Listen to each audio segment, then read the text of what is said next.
अस्सलाम वालेकुम dear students. आज हम चैप्टर नंबर 6 जो है वो स्टार्ट कर रहे हैं अपने फर्स्ट ईयर फिज़िक्स का। और चैप्टर नंबर 6 का नाम है फ्लूइड डायनामिक्स। Fluid dynamics. तो इस चैप्टर में हम फ्लूइड से रिलेटेड जितनी भी डिस्कशंस हैं वो डिस्कस करेंगे। और सबसे पहले इस चैप्टर में हमने फ्लूइड्स को डिफ़ाइन करना है कि फ्लूइड्स जो है हम मैटर के किस स्टेट को हम फ्लूइड्स कहते हैं। तो स्टूडेंट्स, मैटर के उस स्टेट को फ्लूइड कहा जाता है जिस स्टेट में एक प्रॉपर्टी होती है, जिस मैटर के स्टेट में आपके साथ ये प्रॉपर्टी होगी और वो होगी इजीली मूवेबल की।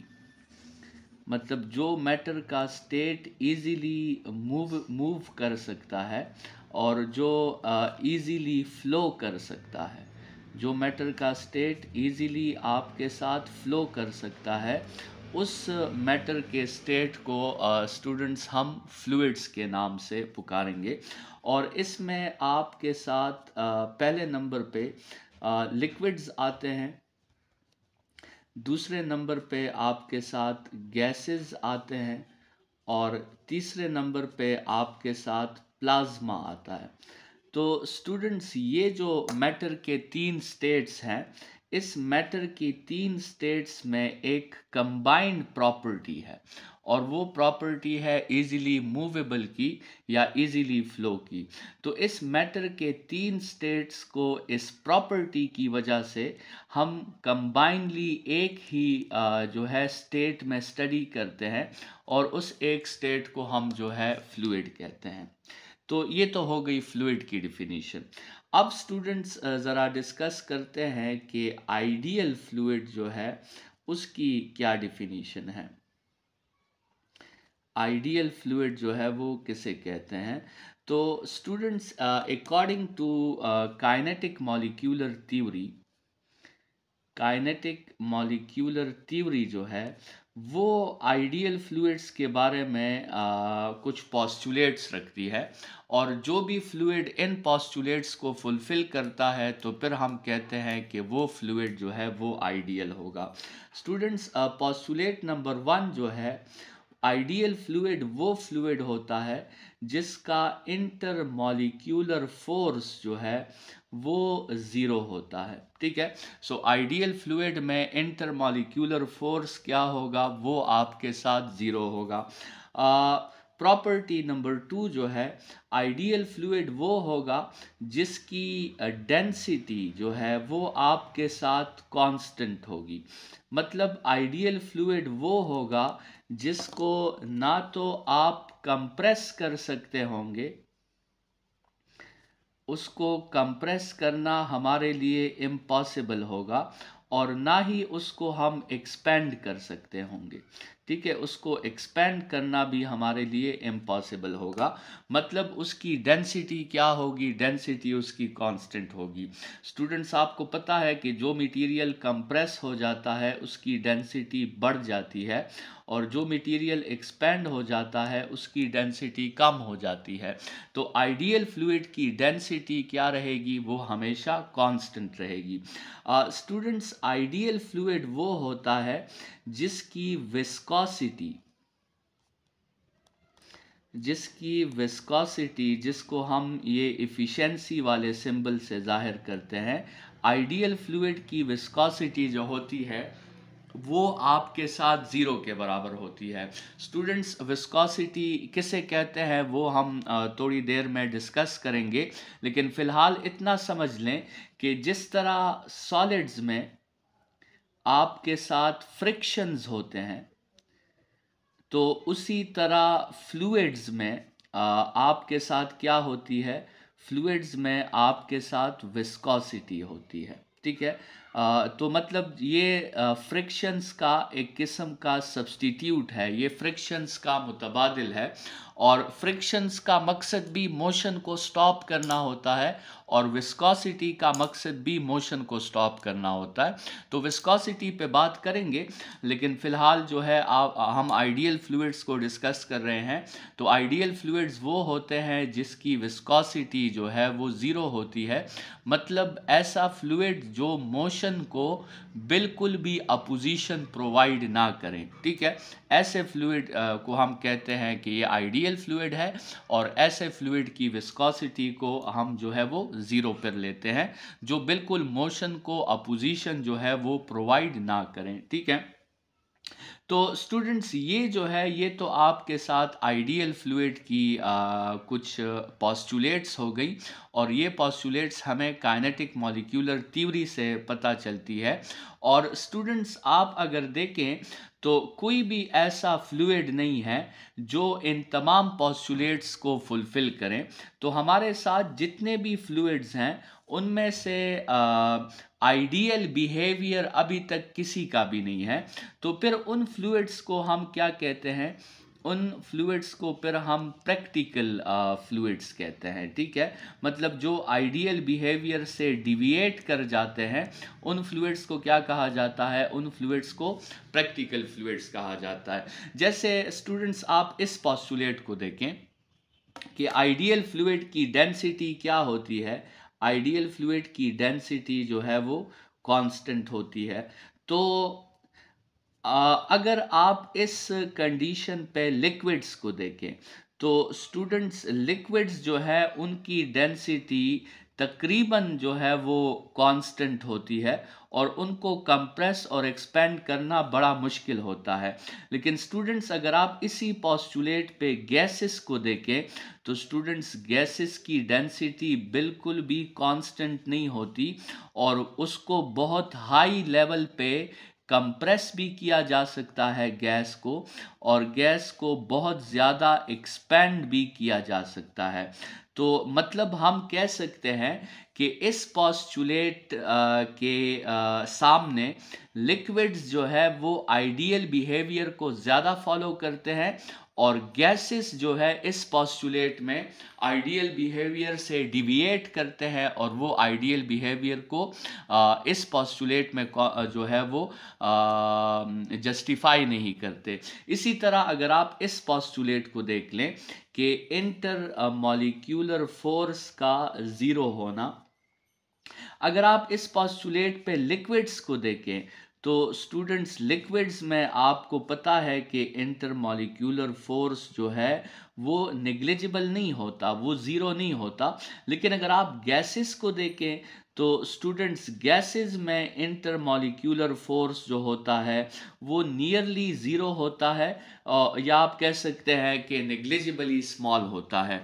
तो स्टूडेंट्स, इस पोस्टुलेट को सामने रखते हुए हम कहेंगे कि गैसेस जो है वो आइडियल बिहेवियर के करीब है, और लिक्विड्स जो है वो आइडियल बिहेवियर से दूर है।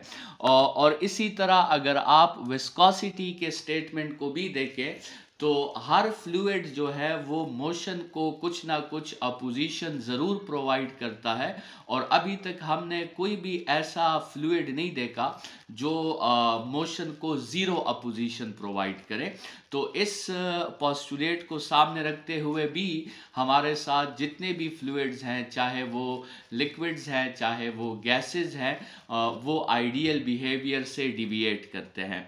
लेकिन अगर विस्कोसिटी को जहन में रखें, तो लिक्विड्स जो है स्टूडेंट्स ये ज़्यादा विस्कोसिटी प्रोवाइड करते हैं as compare to gases.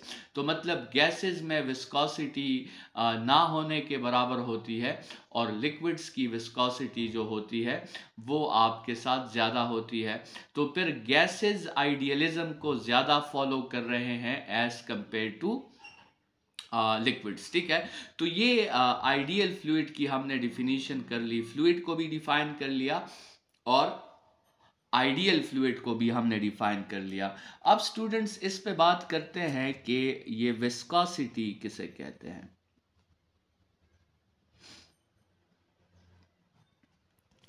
Viscosity, तो स्टूडेंट्स, आपके साथ जो है विस्कोसिटी वो प्रॉपर्टी है जिसकी वजह से फ्लूइड जो है वो मोशन को अपोजिशन प्रोवाइड करता है। The property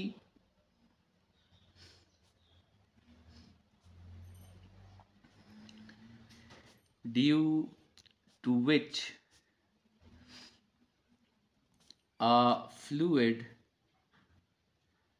provides opposition to flow।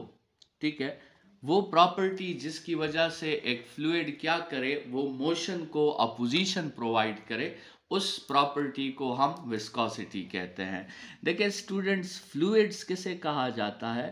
Fluids उन मटेरियल्स को कहा जा सकता है जो क्या करते हैं, जो इजीली फ्लो कर सकते हैं। लेकिन उन्हीं फ्लूइड्स में एक प्रॉपर्टी होती है, वो होती है विस्कोसिटी की। और विस्कोसिटी की प्रॉपर्टी क्या प्रोवाइड करती है? वो उसी फ्लो को जो है वो अपोजिशन प्रोवाइड करती है। तो विस्कोसिटी क्या है? ये अपोजिशन टू फ्लो है।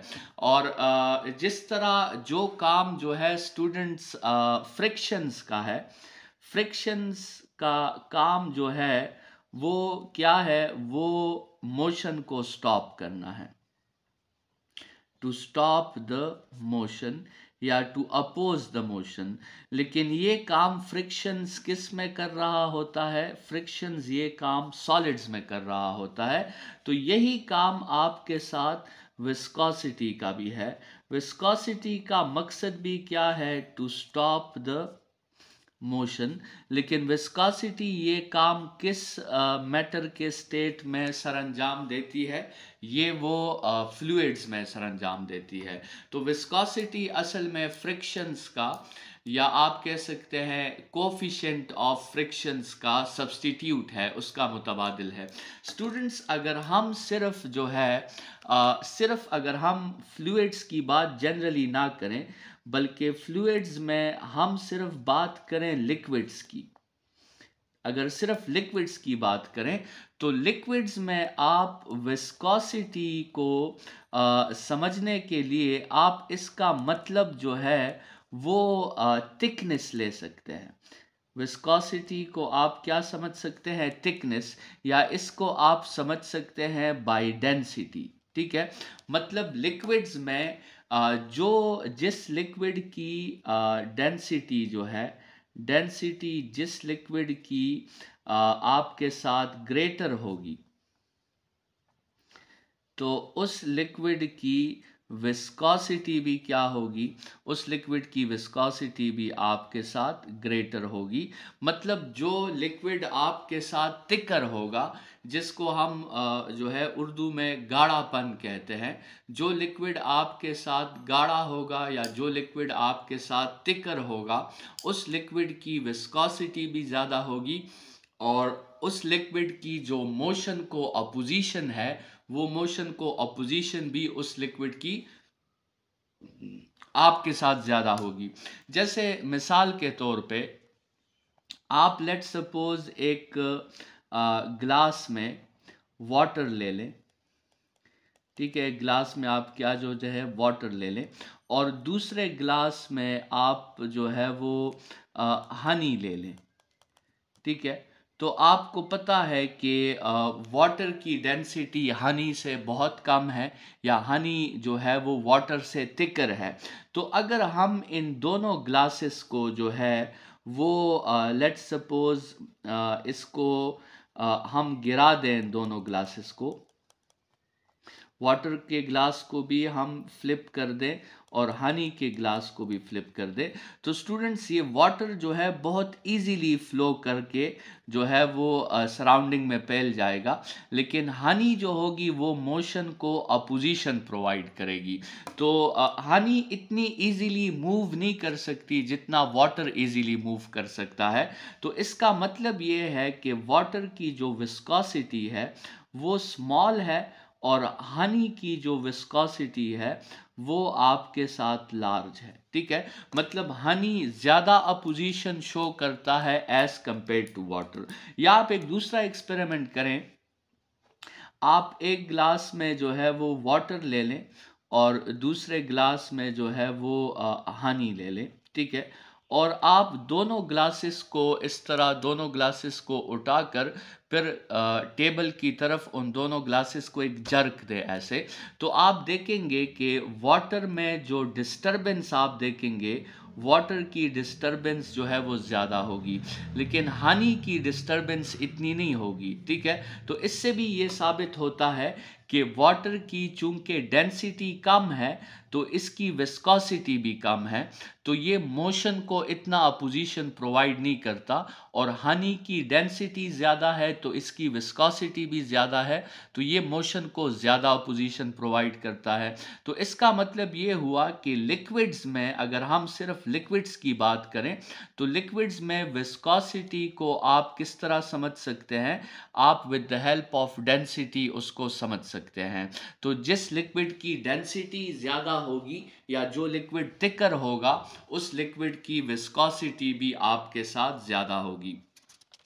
स्टूडेंट्स, अब ज़रा ये देखते हैं कि इस विस्कोसिटी का लिक्विड्स में जो ये प्रॉपर्टी है, फ्लूइड्स में जो ये प्रॉपर्टी है विस्कोसिटी की, इस विस्कोसिटी का मेन रीज़न क्या है। ठीक है, what is the main reason behind this opposition. तो आपके साथ रीज़न ऑफ विस्कोसिटी,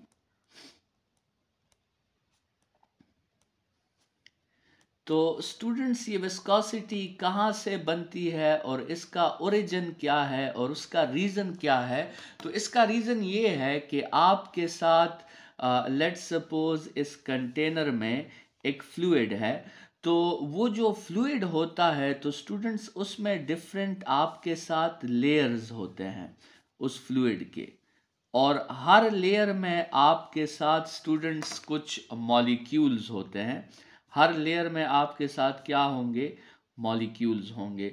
और ये जो विस्कोसिटी आती है स्टूडेंट्स, ये इस लेयर टू लेयर अपोजिशन की वजह से आती है। ये लेयर्स जो है ये एक दूसरे के ऊपर जब मूव करते हैं तो बहुत से फैक्टर्स ऐसे होते हैं जो इन लेयर्स को एक दूसरे के ऊपर मूव करने से जो है वो उसको अपोजिशन प्रोवाइड करते हैं, और उसी अपोजिशन, उसी लेयर टू लेयर अपोजिशन की वजह से इन फ्लूइड्स में क्या आती है, विस्कोसिटी आती है। तो स्टूडेंट्स, आपको पता है कि इन मॉलिक्यूल्स के दरमियान आपके साथ इंटरमॉलिक्यूलर फोर्सेस होते हैं। ये जो मॉलिक्यूल्स हैं इनके दरमियान क्या होंगे, इनके दरमियान इंटरमॉलिक्यूलर फोर्सेस होंगे, और वो इंटरमॉलिक्यूलर फोर्सेस जो है वो ये चाहेंगे कि ये लेयर्स एक दूसरे के ऊपर मूव जो है वो ना कर सके।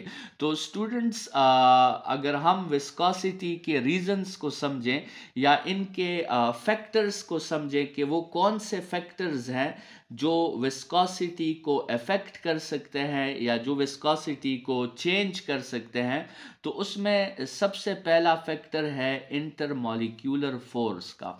जितना आपके साथ किसी फ्लूइड में इंटरमॉलिक्यूलर फोर्स जो है वो स्ट्रॉन्गर होगा, जितना आपके साथ किसी फ्लूइड में इंटरमॉलिक्यूलर फोर्स जो है वो स्ट्रॉन्गर होगा, उतनी उस फ्लूइड की विस्कोसिटी जो है वो आपके साथ ज़्यादा होगी, और उतना वो फ्लूइड जो है मोशन को अपोजिशन भी ज़्यादा प्रोवाइड करेगा। ठीक है, और वो आसानी से जो है उस फ्लूइड के लेयर्स जो होंगे वो आसानी से एक दूसरे के ऊपर मूव नहीं कर पाएंगे। तो ये तो पहला फैक्टर हो गया। स्टूडेंट्स, दूसरा फैक्टर जिस पे विस्कोसिटी डिपेंड करती है वो है शेप ऑफ मॉलिक्यूल्स। ठीक है, मॉलिक्यूल्स का जो शेप है वो भी विस्कोसिटी को अफेक्ट कर सकता है। तो लेट्स सपोज अब आपके साथ फॉर एग्जांपल बिल्कुल स्फेरिकल मॉलिक्यूल्स हैं, तो स्फेरिकल मॉलिक्यूल्स में वो एक दूसरे के ऊपर आसानी से मूव कर सकते हैं और वो आसानी से एक दूसरे के ऊपर स्विम कर सकते हैं, आसानी से वो एक दूसरे के ऊपर जो है मोशन कर सकते हैं। तो स्फेरिकल मॉलिक्यूल्स में विस्कोसिटी जो होती है वो आपके साथ स्मॉल होती है। लेकिन अगर आपके साथ कम्प्लेक्स मॉलिक्यूल्स हैं, कम्प्लेक्स मॉलिक्यूल्स मतलब उनका जो स्ट्रक्चर है वो स्फेरिकल नहीं है, वो कम्प्लेक्स है।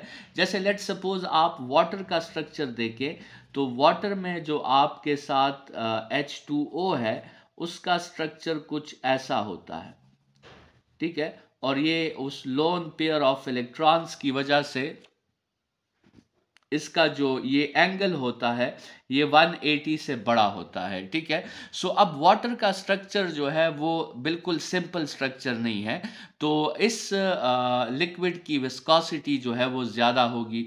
या लेट्स सपोज आप जो है मीथेन का स्ट्रक्चर देख लें, CH4 जिसे हम कहते हैं, वो भी आपके साथ एक टेट्राहेड्रल स्ट्रक्चर है और वो भी आपके साथ एक कम्प्लेक्स जो है वो स्ट्रक्चर है, ठीक है। तो कम्प्लेक्स स्ट्रक्चर है तो उसमें भी विस्कोसिटी फिर क्या होगी, उसकी विस्कोसिटी भी फिर आपके साथ लार्ज विस्कोसिटी होगी। तो दूसरा फैक्टर जिस पे आपके साथ विस्कोसिटी डिपेंड करती है वो शेप ऑफ मॉलिक्यूल्स है। स्टूडेंट्स, तीसरा फैक्टर जिस पे विस्कोसिटी डिपेंड करती है वो है साइज ऑफ मॉलिक्यूल्स। तो मॉलिक्यूल्स की साइज जो होती है वो भी विस्कोसिटी में कंट्रीब्यूशन देती है। स्टूडेंट्स, अगर मॉलिक्यूल्स का साइज छोटा है तो फिर उसका मोशन आसान होगा और उसकी विस्कोसिटी जो होगी वो लीस्ट होगी या स्मॉल होगी। लेकिन अगर मॉलिक्यूल्स का साइज जो है वो बड़ा है तो फिर स्टूडेंट्स उसकी विस्कोसिटी भी आपके साथ लार्ज होगी और ऐसे फ्लूइड्स जो होंगे वो फिर आसानी से मूव नहीं कर पाएंगे। और चौथा फैक्टर जिस पे विस्कोसिटी डिपेंड करती है स्टूडेंट्स वो है टेम्परेचर। विस्कोसिटी जो है ये आप इस तरह समझ लें कि विस्कोसिटी इनवर्सली प्रोपोर्शनल है टेम्परेचर को। मतलब जितना टेम्परेचर बढ़ता है तो उतनी आपके साथ फ्लूइड की विस्कोसिटी कम हो जाती है। तो इसका रीज़न ये है कि जब हम टेम्परेचर को बढ़ाते हैं, किसी फ्लूइड की टेम्परेचर को बढ़ाते हैं, तो according to kinetic molecular theory उन फ्लूइड की मॉलिक्यूल्स की जो काइनेटिक एनर्जी है वो भी बढ़ती है। और जब आपके साथ फ्लूइड के मॉलिक्यूल्स की काइनेटिक एनर्जी बढ़ती है तो वो फ्लूइड जो है वो आपके साथ मोशन करता है और कोलिजन्स करता है, और कोलिजन्स के दौरान उनका जो इंटर मॉलिक्यूलर डिस्टेंस है वो आपके साथ बढ़ जाता है। तो जब इंटर मॉलिक्यूलर डिस्टेंस बढ़ जाता है तो फिर इंटर मॉलिक्यूलर फोर्स जो है वो डिक्रीज हो जाता है। और हमने स्टार्ट में कहा था कि विस्कोसिटी इंटरमॉलिक्यूलर फोर्स पर डिपेंड करती है। तो जब इंटरमॉलिक्यूलर फोर्स डिक्रीज हो जाता है तो स्टूडेंट्स एवेंचुअली विस्कोसिटी भी क्या हो जाती है, विस्कोसिटी भी डिक्रीज हो जाती है। लेकिन स्टूडेंट्स, एक बात एमसीक्यूज के लिए आप जहन में रखें कि जब हम टेम्परेचर बढ़ाते हैं तो विस्कोसिटी कम होती है, लेकिन after a certain temperature, after a certain temperature ये प्रोपोर्शनैलिटी फिर उल्टी हो जाती है। फिर उस टेम्परेचर के बाद जब हम टेम्परेचर और बढ़ाते हैं तो फिर विस्कोसिटी कम नहीं होती, फिर विस्कोसिटी बढ़ने लगती है। तो स्टूडेंट्स, अगर मतलब ये बात हम एक ग्राफ में शो कर दें तो लेट्स सपोज अगर हम विस्कोसिटी का जो है वो ग्राफ बनाएं टेम्परेचर के साथ, और ये वो सर्टेन टेम्परेचर है जिस पे हम बात कर रहे थे कि प्रोपोर्शनैलिटी चेंज हो जाएगी। मतलब आप इनिशियली जब टेम्परेचर को बढ़ाओगे यहाँ तक तो विस्कोसिटी जो है वो क्या होती जाएगी, वो आपके साथ कम होती जाएगी, वो डिक्रीज होती जाएगी। लेकिन इसके बाद जब आप टेम्परेचर और बढ़ाओगे तो फिर विस्कोसिटी क्या होगी, फिर विस्कोसिटी वापस इंक्रीज होती जाएगी। ठीक है, और इसका जो रीजन है स्टूडेंट्स वो ये है कि आपके साथ जो फ्लूइड होता है, जब वो एक सर्टेन टेम्परेचर से पहले उस फ्लूइड का जो मोशन होता है, उस मोशन को हम कहते हैं लेमिनार मोशन। ठीक है, लेकिन एक सर्टेन टेम्परेचर के बाद उस फ्लूइड का मोशन लेमिनार मोशन नहीं रहता, बल्कि वो कन्वर्ट हो जाता है टर्बुलेंट मोशन में। ठीक है, और लेमिनार मोशन के केस में आपके साथ ये इनवर्स प्रोपोर्शनैलिटी ट्रू होती है, और टर्बुलेंट मोशन के केस में आपके साथ ये डायरेक्ट प्रोपोर्शनैलिटी जो है ये ट्रू होती है। तो स्टूडेंट्स, ये हमने जो है कुछ फैक्टर्स डिस्कस कर लिए जो आपके साथ विस्कोसिटी को अफेक्ट कर सकते हैं। स्टूडेंट्स, अगर हम विस्कोसिटी का मैथमेटिकल फॉर्म जो है वो डिस्कस करें, तो इसका मैथमेटिकल फॉर्म एक लॉ से आता है, और उस लॉ को हम आगे डिस्कस करेंगे। उस लॉ को कहते हैं स्टोक्स लॉ। ठीक है, और स्टोक्स लॉ का जो मैथमेटिकल फॉर्म है वो है कि the drag force is equal to 6 pi NRV। इसमें ये N जो है ये विस्कोसिटी है, और R जो है ये रेडियस ऑफ द बॉडी है, और V जो है ये आपके साथ स्पीड ऑफ द बॉडी है, और F जो है ये वो अपोजिंग फोर्स है बॉडी पर, on the body due to fluid. ठीक है, तो इस फॉर्मूला से, स्टोक्स लॉ से, अगर हम विस्कोसिटी को सब्जेक्ट करें तो विस्कोसिटी का जो फॉर्मूला बनेगा वो होगा drag force divided by 6 pi RV। ठीक है, सो आप इसको, अगर इस फॉर्मूला से आप इसको डिफाइन करना चाहते हैं तो आप इसको डिफाइन कर सकते हैं कि viscosity is force per unit length per unit speed. Viscosity क्या है? ये है force per unit length per unit speed.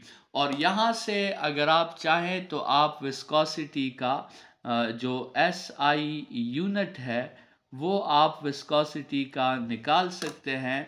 Force का यूनिट जो है वो आपके साथ न्यूटन है, रेडियस का यूनिट मीटर्स है, और स्पीड का यूनिट मीटर्स पर सेकंड है। स्टूडेंट्स, ये सेकंड ऊपर चला जाएगा तो आपके साथ न्यूटन बाय मीटर स्क्वायर और साथ में सेकंड आ जाएगा। स्टूडेंट्स, इस न्यूटन बाय मीटर स्क्वायर जो है इसको हम पास्कल भी कहते हैं, क्योंकि ये आपके साथ फोर्स पर यूनिट एरिया है, तो इसको आप पास्कल इनटू सेकंड जो है वो भी कह सकते हैं। तो विस्कोसिटी का ऐसा यूनिट जो है आपके साथ क्या हुआ? पास्कल इनटू सेकंड हुआ। ठीक है, तो ये आपके साथ एक टॉपिक था जिसको हमने डिस्कस किया, और हमने कहा कि जिस तरह आपके साथ सॉलिड्स में फ्रिक्शंस होते हैं तो उसी तरह लिक्विड्स में आपके साथ विस्कोसिटी होती है, और लिक्विड्स की विस्कोसिटी का जो रीज़न है वो हमने कहा कि उस लिक्विड्स में या फ्लूइड्स में लेयर्स होते हैं, और उन लेयर्स जो है वो एक दूसरे के ऊपर आसानी से मूव नहीं कर सकते, और उस लेयर के एक दूसरे के ऊपर आसानी से मूव ना करने की जो वजूहात है उसमें इंटरमॉलिक्यूलर फोर्स भी आता है, उसमें शेप ऑफ द मॉलिक्यूल्स भी एक फैक्टर है, उसमें साइज ऑफ द मॉलिक्यूल्स भी एक फैक्टर है, और उसमें टेम्परेचर भी एक फैक्टर है।